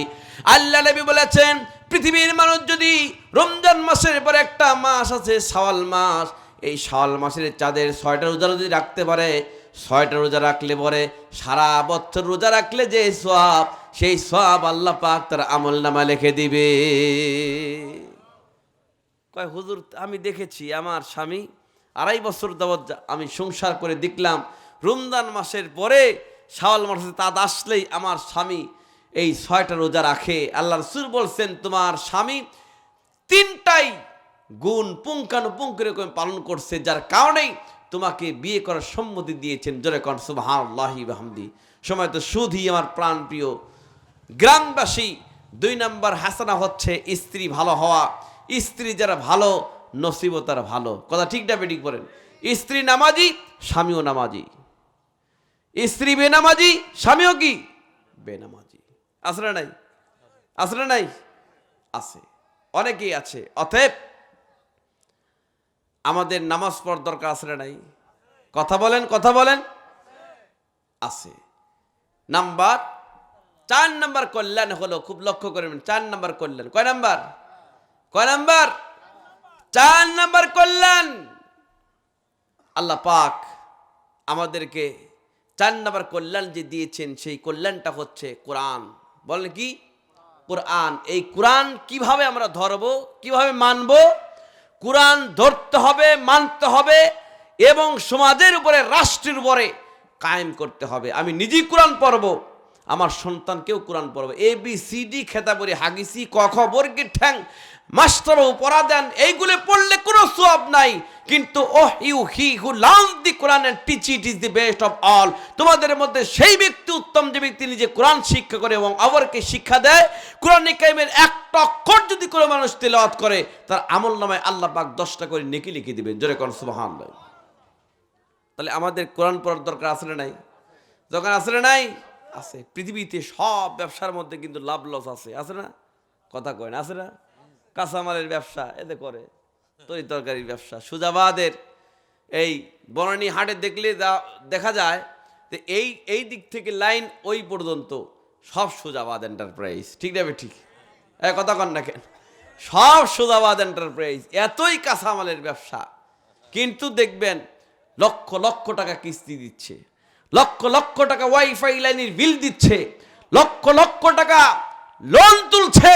আল্লাহর ঘর মসজিদ 200 টাকা চাঁদা 6 মাসের বাকি রাখে। আছে না নাই? আপনার নাই তো? আছে না নাই? সব কিছু চলতেছে, কিন্তু আল্লাহর ঘরের জন্য যে চাঁদা বছরে 300 টাকা দেয়, আমাদের মধ্যে বাকি আছে না নাই? কথা কয় না, কথা কয় না। আছে না নাই? আছে। ওরা আবার কিছু কিছু আবার দেখবেন প্রাইভেট লোক আছে, সেটা হলো আমার প্রত্যেক সিজনে নিম্নে 4 থেকে 5,000 টাকা সিনিয়র টাকা বাড়ায় প্রত্যেক সিজনে। আমি তো ওয়াজ মাহফিল করি, ওই বান্ডিলের মধ্যে কেউ জাল টাকা, কেউ সিনিয়র টাকা দিয়ে দেয়। এখনও মনে হয় কয়েক হাজার টাকা আমার বাড়িতে আছে। যখন সব মাহফিল শেষ হয়ে যাবে তখন আমার তো আর লোকের অভাব নাই। অনেক জায়গায় মুসলিয়ার চাকরি করে ব্যাংকে, হ্যাঁ, আমার এদের কেশিয়ার সাহেবও তো ব্যাংকে চাকরি করে। ঠিক না? আপনি ঠিক বলেন। আবার বাংলাদেশ ব্যাংকে আছে, সব কিছু নিয়ে একবারে আমি যে ওই বদলায় নিয়ে আসি। কিন্তু ভাই দেখবেন অনেক মানুষ আছে, দেখবেন যে টাকা চালাতে পারল না, বাজারে যাচ্ছে, কেউ দোকানদার নিল না, বাড়িতে এসে বউর কাছে দিয়ে কয় বউ রাখ। বউ কয় তোমাকে ঠিক আছে 30 টাকা দিলা, কয় রাখ। শুক্রবার যখন আসে তখন পকেটের মধ্যে দিয়ে দিস। তখন শুক্রবার যখন আসে তখন পকেটের মধ্যে নিয়ে 2 রাকাত নামাজ পড়ার পর সুজাবাদ পুরোপরা মসজিদের মধ্যে ঢোকার পর 2 রাকাত নামাজ পড়ার পর তখন কোটা যায়, কোটার মধ্যে 30 টাকা ফেলা দিয়ে কয় আল্লাহ কোনো জায়গায় চালাই ফেললাম না, তুমি চালালিও। কথা কন নাকি? আসলে নাই? যখন আসলে নাই আছে 30 টাকা পরে 30 টাকা অনেকেই কিন্তু পড়তেছে। সময় তো সুধী আমার প্রাণ প্রিয় ভাইরা, আহলে সুন্নাত ওয়াল জামাতের আকীদা মতে হচ্ছে তোমার বান্ডিলের মধ্যে যেটা নতুন টাকা ওটা তুমি অন্য মুসলমানকে দাও। যদি 30 টাকা দাও তাহলে তোমার ইমানের মধ্যে কমতি আছে। কথা ঠিক না? ঠিক বলেন। ইমানের মধ্যে কি আছে? কমতি আছে। সব ব্যবসার লাভ লস আছে, কিন্তু আল্লাহর সাথে যে ব্যক্তি ব্যবসা করবে সেই ব্যবসার কোনো লস নাই। জোরে কোন সুবহানাল্লাহ। সেই ব্যবসার কোনো কি নাই? লস নাই। তার মধ্যে এই ব্যবসা হচ্ছে 4 প্রকার। নাম্বার 1 হলো ইয়াতলুনা কিতাবাল্লাহ, আল্লাহর প্রতি আল্লাহর যে কিতাব সেই কিতাব আমরা কি করব? বেশি বেশি করে তিলাওয়াত করব। নাম্বার 2 নম্বর ব্যবসা হচ্ছে ওয়াকামুস সালাহ, নামাজ নামাজ নামাজ নামাজ। আজকে কমিটি থেকে শুরু করে ইসলামে সওয়াব কমিটি থেকে শুরু করে যারা আছে, আচ্ছা ইসলামে সওয়াব কমিটি যারা করতেছে তারা কি 5 ওয়াক্ত নামাজ পড়ে? কথা কয় না? করে। কিন্তু কিন্তু পড়ে না, কিন্তু পড়ার লাগবে। আমরা আজকের মাহফিলে ওয়াদা করে ছেড়ে দেবো, খালি ইসলামে সওয়াব মাহফিল করলে হবে না, 5 ওয়াক্ত নামাজ পড়তে হবে। কথা ঠিক না? ঠিক বলেন। হ্যাঁ ঠিক না? ঠিক। ও তো বাহির থেকে ঠিক করছে, দেখেন বাহির থেকে করতে ঠিক। আমার ভাই যারা ওয়াকামুস সালাহ, নামাজ নামাজ। আল্লাহ নবীর দরবারে, আল্লাহ নবীর জামানায় একজন ব্যক্তি জানাজার নামাজে যখন শরীক হয়ে গেল, আমার নবীজি জানাজার নামাজ পড়াবেন, কিন্তু খাটনির পাশে যখন রাসূল দাঁড়িয়ে গেলেন হঠাৎ করে দেখে তার মুক্তা বরত তাহার রাকুল কাফানু, কাফনের কাপড়টা লড়ালড়ি করছে, কাফনের কাপড় লড়ছে। রাসূল মনে করছেন ব্যক্তিরা জিন্দা হলো কিনা, কাফনের কাপড় লড়ে কেন? নবীজি বলছেন না। হঠাৎ করে তার দিকে নজর করে দেখি তার কাফনের মধ্যে একটা জীবন্ত সাপ ঢুকে, ওয়াতাকুলুহু ওয়ালাহমুহু, তার গোস্তগুলো সিরি সিরি সিরি সিরি ভক্ষণ করছে। জোরে কন নাউযুবিল্লাহ। আমার ভাইজারা, আমার নবীজি কাফনের মধ্যে সাপ দেখে তার রাহুল কাফানু, তার কাফনের মধ্যে সাপ তার শ্রী শ্রী শ্রী শ্রী গোস্ত ভক্ষণ করেছে। নবীজির একজন সাহাবী হযরতে আবু বকর সিদ্দিক রাদিয়াল্লাহু তাআলা দেখলেন। দেখার পরে তখন এই সাপটাকে বাহির করবার জন্য সামনের দিকে যখন যায়, দেখলেন আবু বকর দেখলেন এই কাফনের মধ্যে থেকে সাপটা কাল্লাটা বাহির করিয়া আবু বকরের দিকে তাকায় বলছে, আবু বকর লাইসালি জাম্বুন, তুমি কেন আমার দিকে রাগ করে, কেন আমার দিকে গুসা হয়ে আসছো? তুমি কি মনে করেছো আমি একা একা এমনি আমি কাফনের মধ্যে ঢুকছি? আমি একা একা আসি নাই, স্বয়ং আল্লাহ পাক আমাকে এখানে পাঠিয়ে দিয়েছেন ইলা ইয়াউমাল কিয়ামা, কিয়ামত পর্যন্ত তার শ্রী গোস্ত খাওয়ার জন্য। আমার নবীর সাহাবী হযরত আবু বকর বলছেন, হে সাপ, আমি তোর কাছ থেকে জানতে চাই আল্লাহ পাক এই ব্যক্তির উপরে একটা গোসা কেন, একটা রাগ কেন? ইলা ইয়াউমাল কিয়ামা, কিয়ামত পর্যন্ত তার গোস্ত শ্রী খাচ্ছে ঘটনা কি? মেহরবানি করে তাড়াতাড়ি করে সাপটার জবানকে আল্লাহ পাক খুলে দিবেন, সাপটা কথা বলা শুরু করে দিবেন যে এই ব্যক্তির মধ্যে 3টা বদ অভ্যাস আছে। কয়টা? এই ব্যক্তির মধ্যে 3টা বদ অভ্যাস আছে। নাম্বার 1 হলো তারিকুস সালাহ, সে নামাজ পড়ে না, নামাজ বাদ দিয়ে এইদিক ওদিক ঘুরে ফেরায়। কারণ যখন আমরা নামাজের জন্য অনেক মানুষকে ডাক দেই বলে কাপড় ঠিক নাই, কথা কন না কেন? তারিকুস সালাহ, নামাজ পড়ে না, এরকম মানুষ আছে না নাই? আছে। নাম্বার 2 হলো মানুষ যাকাত, যাকাতকে ইনকার করে, যাকাতকে অস্বীকার করে, যাকাত দেয় না। এই পৃথিবীর জমিনে ধনী ব্যক্তিরা যদি যাকাত ঠিকমতো আদায় করত, মুসলমানদের মধ্যে ভিক্ষুক খুঁজে পাওয়া যাইতো না। হিন্দুর মধ্যে, খ্রিস্টানদের মধ্যে কয়টা ভিক্ষুক দেখবেন? সবচেয়ে বেশি ভিক্ষুক মুসলমানদের মধ্যে। কিন্তু আল্লাহ রাসূল বলেছেন, নবীর শিক্ষা করো না, ভিক্ষা মেহনত করে খাও। ঠিক না ঠিক? দলে দলে আসে, 10-5 জন একসাথে আসে। তার মানে কি? ধনী ব্যক্তিরা যদি যাকাতের সিস্টেম পালন করত, তাহলে মুসলমানদের মধ্যে কি এত ভিক্ষুক পাওয়া যেত না। নাম্বার 3 হচ্ছে লা ইয়াসমাউ কওলাল উলামা, আলেমদের কথা শোনে না। এরকম মানুষ আছে না নাই? আলেমদেরকে দেখলে অ্যালার্জি শুরু হয়ে যায়, আলেমদেরকে দেখলে চুলকায়, বেগুন দেখলে যেমন চুলকায়, আলেমদের দেখলে এরকম চুলকায়। নাউজুবিল্লাহ কন। সময় তো সুধী আমার প্রাণপ্রিয় গ্রামবাসী। 2 নাম্বার হচ্ছে ব্যবসা করলে কোনো লস নাই, নামাজ। আমরা নামাজ পড়তে পারবো কিনা? কাকা নামাজ পড়বেন হাত তুলে আল্লাহকে দেখেন তো। সবাই সবাই সবাই হাত উঠান, নারায়ে তাকবীর, নারায়ে তাকবীর।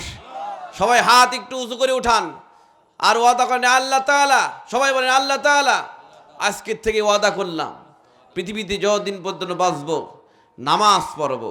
আল্লাহ আমাদেরকে নামাজ পড়ার তৌফিক দান করুক। আল্লাহুম্মা আমিন।